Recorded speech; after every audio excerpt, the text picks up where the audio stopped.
Pardon, and hello to everyone who is watching this video right now. This is Charni Kopi, your former Miss Kyf 2022.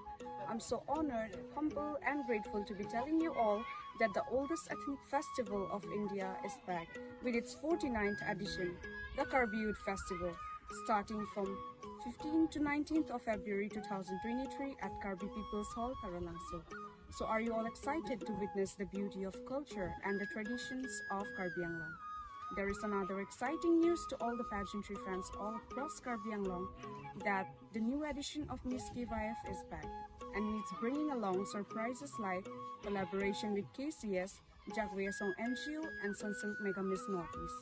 The winner and the runners-up of this new edition of Miss Kyf will get direct entry to Sunsilk Mega Miss Northeast 2024.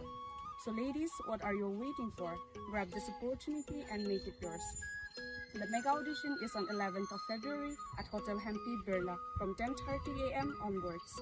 The selected participants will get to perform in the finale night on 18th of February at Samson Singh Tiachatai. Thank you so much.